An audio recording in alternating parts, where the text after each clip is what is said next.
Nashville, Tennessee. With casual glance, it was easy to dismiss the 2018 Infiniti Q50 sedan's unveiling late last winter at the Geneva Motor Show.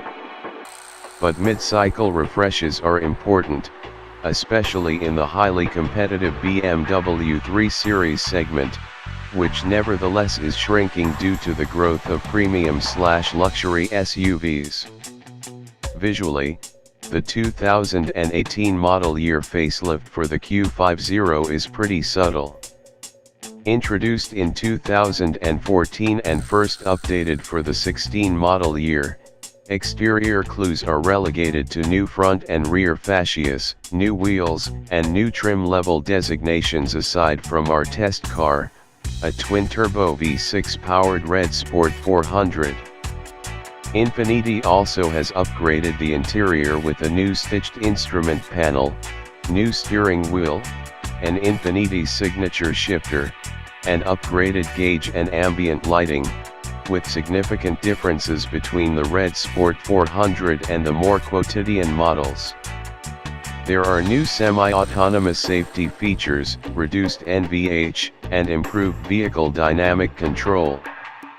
Infiniti now offers an optional 16-speaker stereo from Bose's high-fidelity performance series, and it sounds wonderfully clear and bright. The Red Sport's interior makes heavy use of black-colored materials and carbon fiber-like details without coming off as dark as Johnny Cash's suit closet. There are new trim level names for the rest of the range, and you can expect this to roll out across the Infiniti line. While you're still trying to figure out if the Q50 corresponds to the old G35 and G37, it does. There's pure, base, looks, mainstream, premium, sport, and Red Sport. Pure and looks Q50s get a new base engine, a 208 horsepower 2.0-liter turbo 4.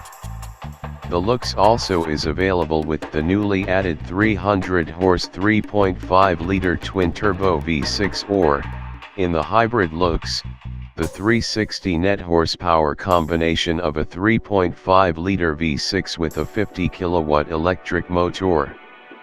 Our subject car comes with the 400 HP version of the 3.0-liter twin-turbo V6. All come with a 7-speed automatic, and all can be had in rear or all-wheel drive. And Infiniti has added rack-based electronic power steering, standard, and has made improvements to the optional direct adaptive steering, the first mass-market steer-by-wire offered in the US market, introduced 4 years ago. A lot of learning has gone in on DOHC, says US product planner Anand Patel. And you have to give Infiniti credit for picking itself up and brushing itself off after auto journalists unanimously panned the system when it made its debut. So the big question is it good? Well, it's much improved.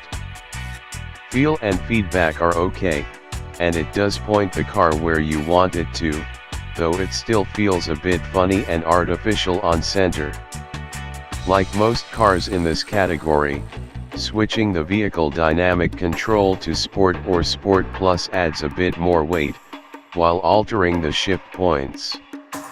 The thing is, it's at least as good as the erstwhile benchmark, the BMW 3 Series, which has lost its way and grew a layer of isolation with the latest model. Best steering in the category now belongs to the Cadillac ATS, Alfa Romeo Giulia, at least, the Quadrifoglio, which is the only variant I've driven so far, and maybe the Jaguar XE. Fear not, Infinitista.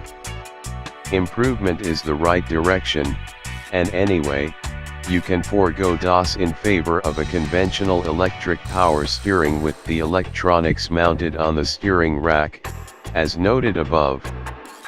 DOHC is part of a $2,700 proactive package available on all Turbo 6 models, and if you decide to save the cash, you also give up intelligent cruise control, blind spot intervention, lane departure prevention, and active lane control, adaptive front lighting, and high beam assist. I know I'm showing my age, but it seems like it would be easy to live without much of this if you like driving a driver's car. And a driver's car, the 2018 Infiniti Q50 Red Sport 400 is. Throttle tip-in betrays a bit of turbo lag, but otherwise the car takes off like a, oh, choose your cliché. Let's say, a runaway German train on the Autobahn, but with strong brakes that can confidently reel the car in. Ride is firm with the 19-inch wheels, but without the crash-over bump motion that can easily afflict a high-strung sport sedan. I'm happy that Infiniti didn't shoot for an even 20 on the wheel size.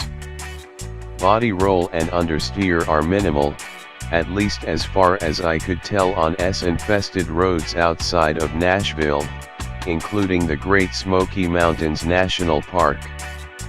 Since it was a mere G35, Infiniti's BMW 3 Series fighter has been a formidable, lower-priced competitor for what once was the segment's standard-bearer. With its most recent updates, the Q50's answer to the M3 appears to have caught its benchmark car.